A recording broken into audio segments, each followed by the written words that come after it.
नमस्कार दोस्तों, स्वागत है आपका नए टॉपिक के साथ। ये राजस्थान जी के लेक्चर सीरीज का चौथा लेक्चर है। आज हम राजस्थान की जलवायु पढ़ेंगे।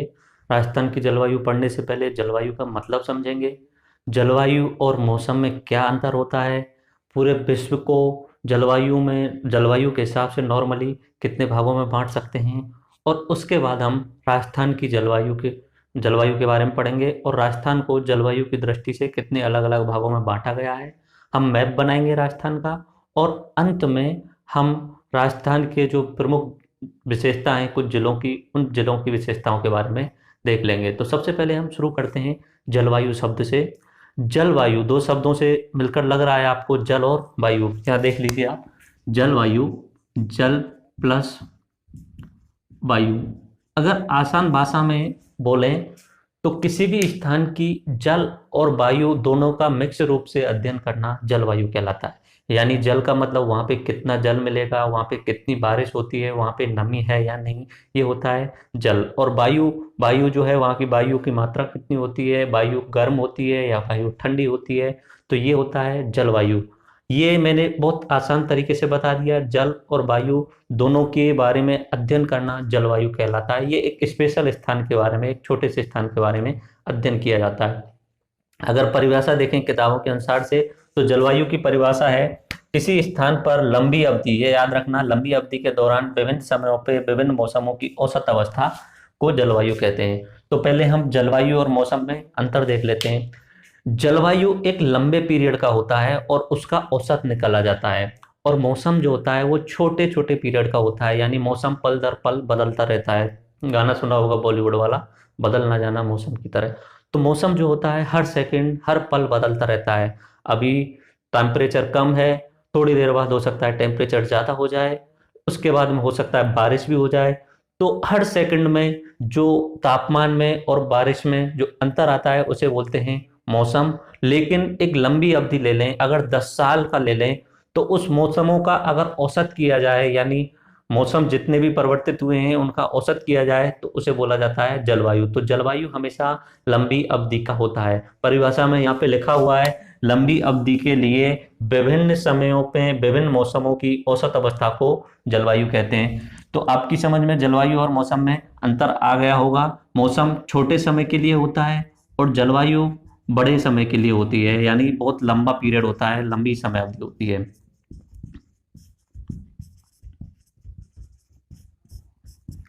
नॉर्मली विश्व जो है, तो बीचों बीच में से एक रेखा जाती है, उस रेखा को बोला जाता है भूमध्य रेखा।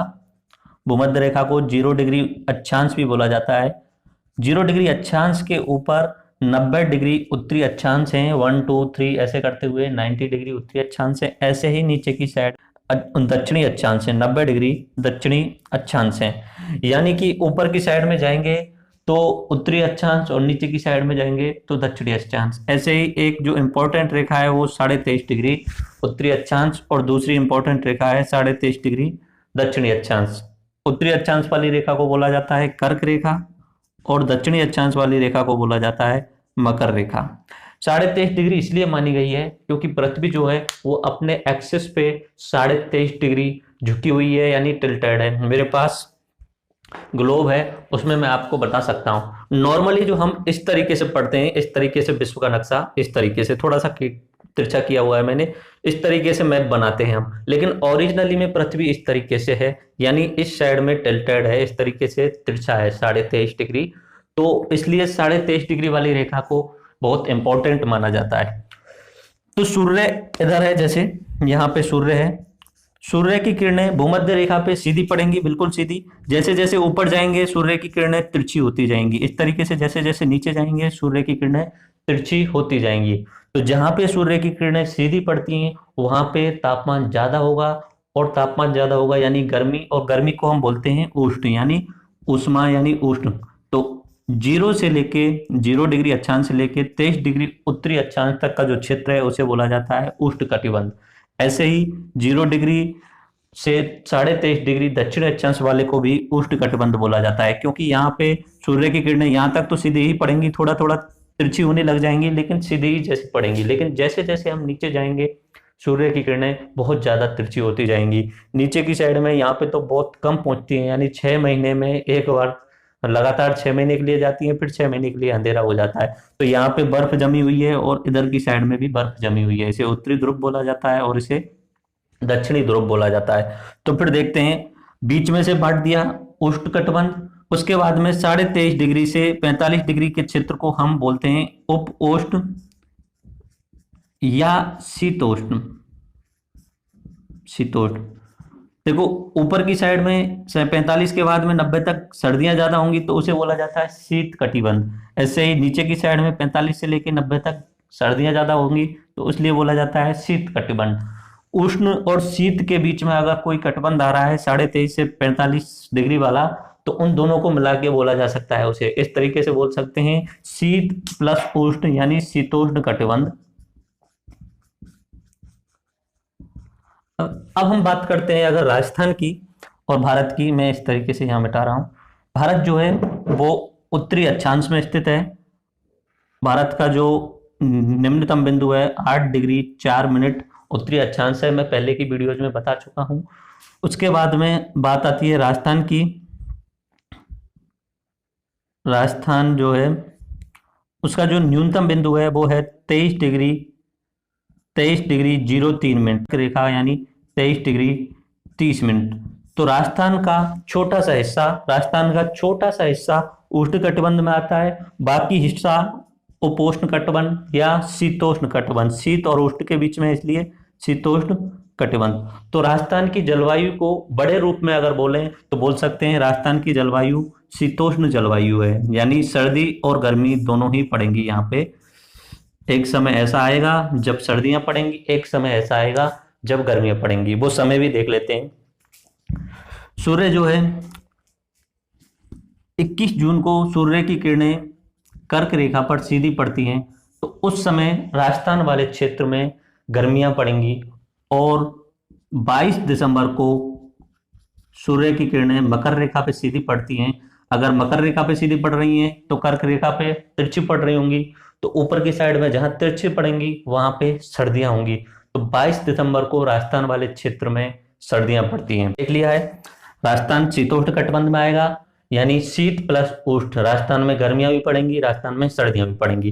गर्मियां जो होंगी वो 21 जून सबसे ज्यादा गर्म दिन होगा, और सबसे जो ठंडा जो दिन होगा 22 दिसंबर। अब हम आ जाते हैं राजस्थान को जलवायु की दृष्टि से कितने भागों में बांटा गया है। नॉर्मली राजस्थान को जलवायु की दृष्टि से 5 भागों में बांटा गया है। भौगोलिक विभाजन में लास्ट चैप्टर में, लास्ट वीडियो में बता चुका हूं। तो अब हम बात कर रहे हैं जलवायु की। तो सबसे पहले भौगोलिक विभाजन की तरह ही बीच में अरावली रेखा बना लेते हैं, अरावली पर्वतमाला बना लेते हैं। ये अरावली पर्वतमाला है इस तरीके से।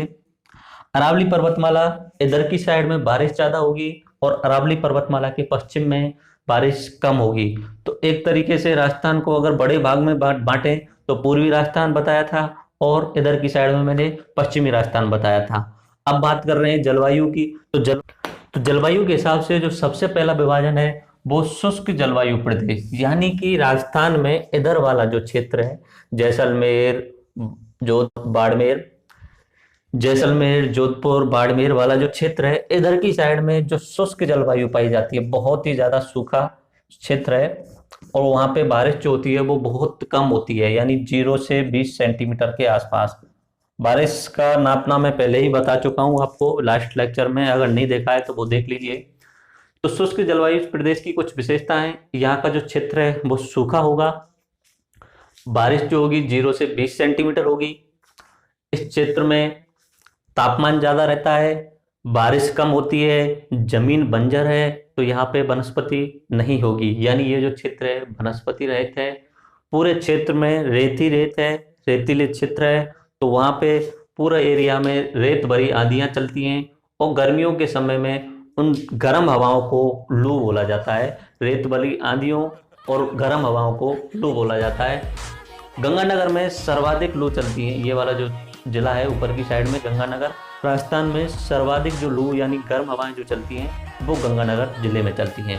उसके बाद में बात करते हैं शुष्क जलवायु प्रदेश के तापमान के बारे में। गर्मियों में जो तापमान होता है 34 डिग्री से 40 डिग्री। देखो तापमान भी कंटिन्यूसली चेंज होता रहता है। तापमान मौसम का हिस्सा है, एक तरीके से हर पल चेंज होता रहता है। तो तापमान फिक्स बता नहीं सकते। तापमान फिक्स बताएंगे तो हर सेकंड का ही बता सकते हैं कि इस सेकंड पे तापमान इतना है। लेकिन अगर दिन में सुबह के समय पे तापमान 10 डिग्री सेल्सियस था, दिन में 30 डिग्री सेल्सियस हो गया और शाम को आते आते फिर वो 10 डिग्री सेल्सियस हो गया, तो 24 घंटे का हर घंटे का औसत निकाल के पूरे दिन का तापमान बताया जाता है। तो यहाँ पे हम फिक्स तापमान नहीं बता पाएंगे, एक औसत चलेगा। जैसे कि मैंने यहाँ बताया, शुष्क जलवायु प्रदेश में जो तापमान है वो गर्मियों के समय 34 डिग्री से 40 डिग्री के बीच में रहता है, सर्दियों में 12 डिग्री से 16 डिग्री के बीच में रहता है। ये जो शुष्क प्रदेश है, शुष्क जलवायु है, ये मरुस्थल का पश्चिमी भाग है। यानी मैंने पिछली जो वीडियो बताई थी उसमें बताया था कि अरावली की इस साइड में राजस्थान का मरुस्थली भाग है, वो उसको अब हमने दो भागों में बांट दिया। उस मरुस्थल को, मरुस्थल का पश्चिमी भाग जो हो गया वो शुष्क जलवायु, यानी वहां पे सबसे कम बारिश होती है, 0 से 20 सेंटीमीटर के आसपास में। उसके बाद में हम बात करते हैं दूसरा जलवायु प्रदेश, यानी अर्ध शुष्क जलवायु प्रदेश। शुष्क के बाद में और अरावली पर्वतमाला के बीच में है अर्ध शुष्क जलवायु। यहाँ पे इस क्षेत्र की तुलना में बारिश थोड़ी सी ज्यादा होगी और टेम्परेचर थोड़ा सा कम हो जाएगा। यहाँ पे आधा सूखा क्षेत्र है, 20 से 40 सेंटीमीटर बारिश है। उधर देखिए 0 से 20 सेंटीमीटर बताई है और यहाँ पे 20 से 40 सेंटीमीटर बारिश होती है, यानी उस क्षेत्र की तुलना में थोड़ा सा ज्यादा बारिश हो रही है। उसके बाद में हम बात करें, यहाँ पे भी आंधियां और लू चलेंगी। तापमान जो अधिक ही रहता है उसके कारण जो गर्म हवाएं चलती हैं उन्हें लू बोला जाता है। यहाँ पे जो पेड़ होंगे वो कांटेदार झाड़ियां और घास उग जाएंगी, यानी बारिश उस क्षेत्र की तुलना में थोड़ी बहुत ज्यादा हो रही है तो पेड़ तो उगाएंगे, लेकिन वो भी उस तरीके के उगेंगे जिन्हें पानी ग्रहण करने के लिए अंदर तक जड़ें पहुंचानी पड़ेंगी और ऐसी परिस्थितियां बनानी पड़ेंगी कि वो गर्मियों के समय में ज्यादा पानी का उत्सर्जन ना करें। तो वो कांटेदार पेड़ उगेंगे और झाड़ियां जिनकी जो जड़ें होती हैं वो बहुत अधिक गहराई तक जाती हैं पानी लेने के लिए। तो अर्ध शुष्कीय जलवायु क्षेत्र में कांटेदार झाड़ियां और घास उग जाएंगी। अब बात करते हैं इस क्षेत्र के तापमान की। तापमान गर्मियों में 30 डिग्री से 36 डिग्री सेल्सियस रहेगा और सर्दियों में 12 डिग्री से 16 डिग्री। कंपैरिजन कर लीजिए, शुष्क वाले क्षेत्र की तुलना में अर्ध शुष्क में तापमान थोड़ा सा कम हो जाता है। तीसरा जो क्षेत्र है उपाद्र शुष्क जलवायु प्रदेश, ये जो अरावली पर्वतमाला जो क्षेत्र है इसे ही बोला जाता है उप आर्द्र शुष्क जलवायु क्षेत्र। यानी अरावली पर्वतमाला में मैंने बताया था कि बारिश होती है, बारिश उस क्षेत्र की तुलना में थोड़ा सा ज्यादा होती है। तो यहाँ पे आर्द्र का मतलब नमी मिलेगी, लेकिन नमी कम मिलेगी। यानी उप का मतलब होता है छोटा भाग, उप यानी राष्ट्रपति होता है उससे छोटा होता है उपराष्ट्रपति, उप का मतलब होता है छोटा। नमी होगी लेकिन थोड़ी सी कम होगी, तो इसे बोला जाएगा उप आर्द्र शुष्क जलवायु। शुष्क इसलिए कि उस क्षेत्र से कनेक्टेड है, तो शुष्क जलवायु प्रदेश। यहाँ पे बारिश जो होगी 40 से 60 सेंटीमीटर के आसपास। देखो ये आपको याद नहीं रखनी है, बारिश वाली जो मैं आपको समझाने के लिए बता रहा हूँ, किसी भी एग्जाम में नहीं पूछी जाती है ऐसे 40 से 60 सेंटीमीटर याद रखना है या 20 से 40 नहीं। ये जो औसत एवरेज वाली चीज होती है ये एग्जाम में नहीं पूछी जाती है। एग्जाम में वही पूछा जाएगा जो फिक्स होता है। कुछ एक चीजें नॉर्मली इतना पूछ सकते हैं कंपैरिजन में, ये बताइए कि बारिश पूर्वी राजस्थान में ज्यादा होती है या पश्चिमी राजस्थान में ज्यादा होती है, या ये पूछ सकते हैं कि शुष्क इस वाले क्षेत्र में ज्यादा होगी या हाड़ौती वाले क्षेत्र में ज्यादा होगी। लेकिन कभी ये नहीं पूछेंगे कि बारिश कितनी सेंटीमीटर होगी, क्योंकि बारिश वाला जो फिनोमिना है ना वो चेंज होता रहता है। कभी बारिश बहुत कम होती है, कभी बारिश बहुत ज्यादा होती है। तो बारिश का अगर कोई एग्जाम में पूछा गया है, मेरे हिसाब से तो नहीं पूछा जाना चाहिए, गया है तो बहुत मूर्खतापूर्ण एग्जामिनर ने किया है ये सारा काम। तो ओरिजिनली बारिश की जो रटने वाली चीजें आपको याद नहीं करनी है, बस समझने की दृष्टि से देखना है। पहला जो क्षेत्र है शुष्क जलवायु प्रदेश है, यानी वहां पे बारिश बहुत कम होगी। दूसरा जो क्षेत्र है अर्ध शुष्क जलवायु प्रदेश है, वहां पे बारिश शुष्क की तुलना में थोड़ी सी ज्यादा हो जाएगी। उसके बाद में उप आर्द्र, नमी है लेकिन कम है तो उसे बोलेंगे उप आर्द्र। उसके बाद में जो चौथा नंबर आता है आर्द्र जलवायु प्रदेश। आर्द्र जलवायु प्रदेश का मतलब जो मैंने भौगोलिक प्रदेश में बताया था कि पूर्वी मैदान, तो ये वाला जो पूरा क्षेत्र है आर्द्र जलवायु प्रदेश वाला है। यहाँ पे जो जलवायु मिलेगी वो आर्द्र जलवायु, यानी बारिश होगी ठीक ठाक मात्रा में होगी, इधर से नदियां निकल के आएंगी तो पानी की कमी नहीं रहेगी। अरावली पर्वतमाला से नदियां इस साइड में आएंगी, कुछ नदियां उधर जाती हैं, लेकिन ज्यादातर नदियां इधर की साइड में आती हैं और बंगाल की खाड़ी तक पानी ले जाती हैं। तो यहाँ पे जलवायु जलवायु जो होगी वो आर्द्र यानी नमी वाली जलवायु होगी। वर्षा 60 से 80 सेंटीमीटर, उस क्षेत्र की तुलना में ज्यादा वर्षा हो रही है। वनस्पति जो होगी वो सघन होगी। पतझड़ वन होंगे। पतझड़ का मतलब कि फरवरी और मार्च के महीनों में इस वाले क्षेत्र में ज्यादातर जो पेड़ होते हैं वो अपनी पत्तियों को छोड़ देते हैं या झड़ा देते हैं। वो इसलिए किया जाता है कि उन्हें पता है कि मार्च के बाद में अप्रैल, मई, जून, उस समय जो टेम्परेचर होगा वो बहुत ज़्यादा होगा और गर्मियों के दिनों में बारिश होती ही नहीं है। तो उन्हें अपने आप को सरवाइव करने के लिए, अपने आप को जीवित रखने के लिए उन पत्तियों को ज़्यादा पानी ना देना पड़े, इसलिए वो उन पत्तियों को पहले ही छोड़ देते हैं। यानी ये एक एडॉप्शन यानी अनुकूलन की प्रक्रिया है। समय के साथ में ये ऑटोमेटिक प्रक्रियाएं होती रहती हैं। कहने का मतलब ये है कि परिस्थितियां जैसी होती हैं वैसा ही पेड़ भी, मनुष्य भी अपने आप को ढाल लेते हैं। तो ये जो पेड़ होंगे वो पतझड़ होंगे। पतझड़ जो नॉर्मली होता है वो सर्दियां खत्म होने के बाद में और गर्मियां शुरू होने से पहले, ये बीच का पीरियड होता है फरवरी और मार्च का मौसम, उस समय पतझड़ होता है। ठीक है। तो यह इस वाले क्षेत्र में पानी तो ठीक ठाक है, लेकिन गर्मियों के समय में पानी नहीं मिल पाता है, इसलिए जो पेड़ होते हैं वो अपनी पत्तियों को छोड़ देते हैं। पतझड़ वन बनेंगे। इन्हें सवाना प्रकार के वन भी कहा जाता है।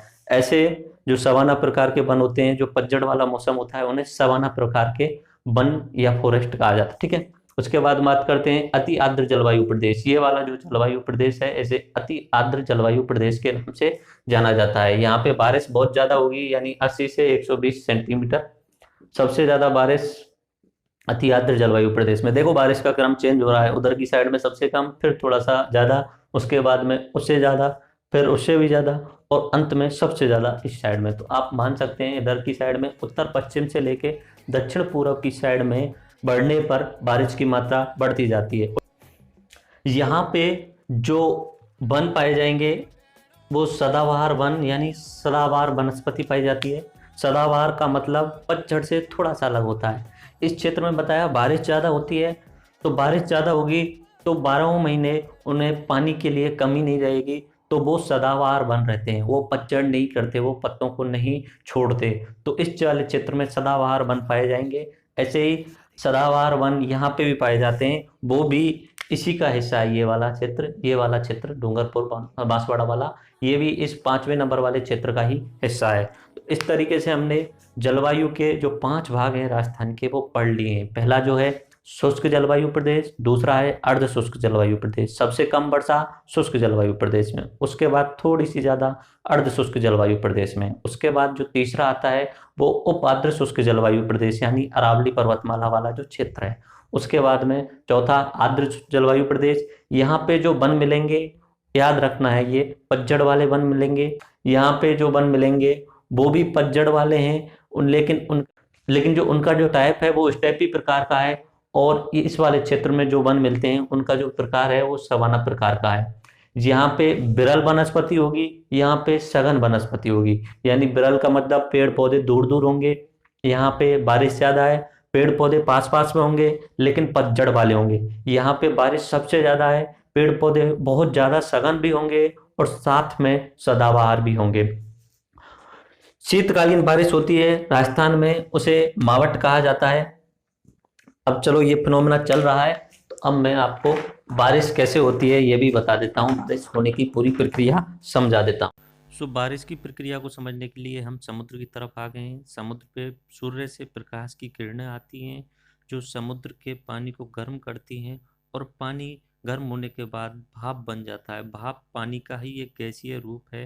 भाप बनने के बाद में वो पानी ऊपर जाने लगता है। जैसे जैसे भाप हल्की होती है वो ऊपर चलने लगती है, और ऊपर जाके वो भाप जो है कंडेंस हो जाने लगती है, यानी संघनित होने लगती है। क्योंकि ऊपर जाने पे आप सभी जानते हैं तापमान जो है वो बहुत कम हो जाता है। कम होने के कारण वो भाप की जो बूंदें हैं वो एक दूसरे के पास में आने लगती हैं और एकत्रित होने लगती हैं, जिससे कि बादलों का निर्माण होता है। अतः बादल बहुत सारे भाप का एकत्रीकरण है। अब बादल के अंदर चलते हैं। बादल में छोटी छोटी बूंदें हैं जो एक दूसरे से फिर मिलती हैं, और मिलने के बाद में जब बूंदों का वजन ज़्यादा होने लगता है तो बूंद नीचे की साइड में गिरने लगती हैं, यानी बारिश करने लगती हैं। तो ये समझ सकते हैं कि एक जो छोटी बूंद आपके पृथ्वी पर आके गिरती है, उसमें भाप के द्वारा जो छोटी छोटी बने बूंदें हैं वो 10 लाख से ज़्यादा होती हैं। पानी पृथ्वी पर आता है, नदियों के द्वारा समुद्र में पहुंचता है, फिर भाप बनता है समुद्र से, फिर बादल का निर्माण होता है। इसे जल चक्र की प्रक्रिया कहा जाता है। इस तरीके से आप देख सकते हैं, समुद्र से भाप बना, बादल बने, बादल से बारिश हुई, बारिश से नदियों के द्वारा पानी फिर से समुद्र में चला गया। बारिश जो है वो भाप बनकर उठे हुए पानी के संघनित होने के बाद में जो बादल बनते हैं उनसे होती है। नॉर्मली ऐसे समझिए कि कहीं पे भी पानी है, मान लीजिए समुद्र का पानी है, समुद्र वाले क्षेत्र में अगर बहुत ज़्यादा सूर्य की किरणें सीधी पड़ रही हैं तो तापमान ज़्यादा होगा। तापमान ज़्यादा होने के कारण वो समुद्र का पानी जो हल्का होकर भाप बनकर ऊपर उठने लगता है। तो भाप बनकर ऊपर उठता जाता है, और जैसे जैसे ऊपर पहुंचता जाता है, ऊपर जाने पे जो तापमान जो होता है वो कम होता जाता है। नॉर्मली आपने पढ़ा होगा, जितनी ऊंचाई पे जाएंगे तापमान उतना कम होता है। जैसे कि राजस्थान में माउंट आबू वाला जो क्षेत्र है वहाँ पे टेम्परेचर कम है, क्योंकि माउंट आबू की ऊंचाई ज़्यादा है। 165 मीटर ऊपर जाने पे तापमान 1 डिग्री सेल्सियस कम हो जाता है। तो जो भाप बनी है वो ऊपर जाती जाती है, और जहाँ पे भी जो तापमान है वो कम हो जाता है, उसके बाद में वो जो भाप की बूंदें हैं वो आपस में संघनित हो जाती हैं, एक दूसरे से जुड़ जाती हैं। तो एक दूसरे से जुड़ने से बादल का निर्माण होता है। अब जब हवा चलती है, वायु चलती है, तो वो बादलों को अपने साथ में लेके आती हैं। भारत वाले क्षेत्र में गर्मियों के समय पे यहाँ पे तापमान बहुत ज़्यादा होता है। इस वाले क्षेत्र में, उत्तरी भारत में तापमान ज़्यादा होता है। तो तापमान ज़्यादा होने के कारण वहाँ पे जो हवा होती है वो हल्की हो जाती है। जितना अगर तापमान ज़्यादा होगा तो हवा भी हल्की हो जाएगी। इस वाले क्षेत्र की हवा हल्की होकर के ऊपर चली जाती है। ऊपर चली जाती है तो यहाँ का जो नीचे वाला क्षेत्र है वहाँ पे वायु दाब कम हो गया। तो उस वायु दाब कमी को भरने के लिए इधर की साइड से, समुद्र की साइड से वायु आती है जो अपने साथ में बादल लेके आती है। ऐसे ही बंगाल की खाड़ी वाली साइड से भी वायु आती है जो अपने साथ में बादल लेके आती है। वो बादल इधर आकर के भारत में बारिश करते हैं। इसे आप मानसूनी पवन बोलते हैं। तो नॉर्मली भारत में जो बारिश होती है वो दो क्षेत्रों से होती है। अरब की खाड़ी से लाए गए बादल जो होते हैं वो बारिश कराते हैं, और बंगाल की खाड़ी से लाए हुए बादल बारिश कराते हैं। राजस्थान में अरब की खाड़ी से सबसे पहले आते हैं मानसून, बंगाल की खाड़ी वाले मानसून बाद में पहुंचते हैं। लेकिन जो ज्यादा बारिश होती है वो बंगाल की खाड़ी वाले मानसून से होती है। पश्चिमी राजस्थान में बारिश नहीं हो पाती। उसका एक इम्पोर्टेंट कारण ये है कि ये जो अरावली पर्वतमाला है वो जो मानसून आ रहे हैं उनके समानांतर है। तो जो बारिश होती है वो नॉर्मली बादलों के पर्वतों से टकराने के बाद में ही होती है। उस तरीके ये आपकी समझ में आ गया बारिश वाला फिनोमेना। तो अब हम बात करते हैं कुछ इंपॉर्टेंट विशेषताएं राजस्थान की जलवायु से संबंधित। देखिए, सूर्य की जो किरणें होती हैं वो भूमध्य रेखा पे सीधी पड़ती हैं, उसके बाद में जैसे जैसे ऊपर जाते हैं उस हिसाब से वो तिरछी होती जाती हैं। ये भूमध्य रेखा है, इस पे सीधी पड़ेंगी, जैसे जैसे ऊपर जाएंगे तिरछी होती जाएंगी। मैंने राजस्थान का जो निम्नतम जो बिंदु बताया था 23 डिग्री 03 मिनट उत्तरी अक्षांश बताया था। इससे थोड़ा सा ऊपर होके कर्क रेखा गुजरती है, यहाँ से नहीं, इस वाले क्षेत्र से। ये होती है 23.5 डिग्री उत्तरी अक्षांश। तो राजस्थान में होके कर्क रेखा गुजरती है। कर्क रेखा से ऊपर वाले क्षेत्र को मैंने पहले ही बता दिया, इसे शीतोष्ण कटिबंध भी बोलते हैं। तो पूर्ण रूप से राजस्थान जो है वो शीतोष्ण कटिबंध में आता है। छोटा सा हिस्सा डूंगरपुर का और छोटा सा हिस्सा बांसवाड़ा का उष्ण कटिबंध में आता है। तो 23.5 डिग्री से ऊपर जाने पर इस साइड में जैसे जैसे पहुंचते जाएंगे, मैंने ये बताया था 30 डिग्री 12 मिनट, तो सबसे जो तिरछी किरणें पड़ेंगी वो इस वाले जिले में पड़ेंगी, यानी गंगानगर में सर्वाधिक तिरछी किरणें पड़ेंगी। और सबसे ज्यादा सीधी किरणें अगर पड़ेंगी तो वो डूंगरपुर में पड़ेंगी। डूंगरपुर में सर्वाधिक सीधी किरणें और सबसे ज्यादा तिरछी किरणें पड़ेंगी वो गंगानगर में। सर्वाधिक आंधियां आती हैं गंगानगर में। उसके बाद में बात करते हैं सर्वाधिक वर्षा वाला जो जगह है, जो क्षेत्र है, यहाँ पे सिरोही में माउंट आबू है। माउंट आबू एक तहसील है, एक क्षेत्र है छोटा सा, उस माउंट आबू में सर्वाधिक वर्षा होती है, वो सिरोही जिलों के अंदर आता है। माउंट आबू में सर्वाधिक वर्षा होती है और तापांतर जो है वो न्यूनतम है। और पूरे राजस्थान में सबसे कम टेम्परेचर या तापमान अगर कहीं रहता है तो वो माउंट आबू में। तो इसकी तुलना रूस में जो बर्फीले प्रदेश हैं उनसे की जाती है। एक जगह है बर्खोयांस्क, वहां पे टेम्परेचर विश्व में सबसे कम होता है। विश्व में सबसे कम टेम्परेचर जो है बर्खोयांस नाम की एक जगह है, यहाँ पे माइनस में 60 डिग्री तक पहुंच जाता है टेम्परेचर। इसलिए माउंट आबू को राजस्थान का बर्खोयांस भी कहा जाता है। फलौदी जोधपुर के अंदर आता है।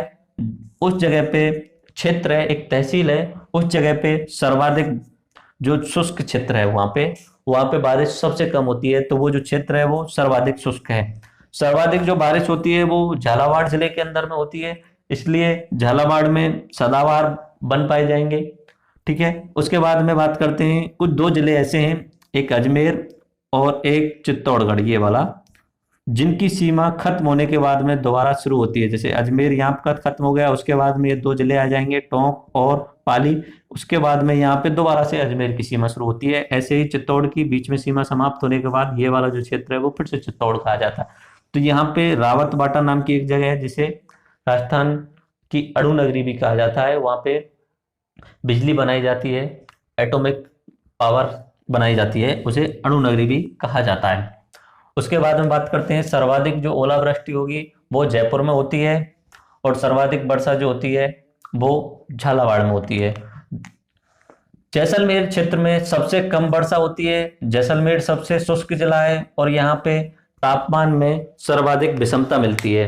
देखो, रेगिस्तान वाला जो क्षेत्र है वहां पे टेम्परेचर में विषमता मिलती है, यानी कि अगर दिन में तापमान अगर नापा जाए तो दिन में अगर सूर्य की किरणें पड़ रही हैं वहां पे तो टेम्परेचर बहुत ज्यादा होता है। वहां की जो मिट्टी है ना, रेतीली मिट्टी, वो इस तरीके की है कि वो सूर्य से आने वाली किरणों का अवशोषण नहीं कर पाती है, वो तुरंत उसे परावर्तित कर देती है।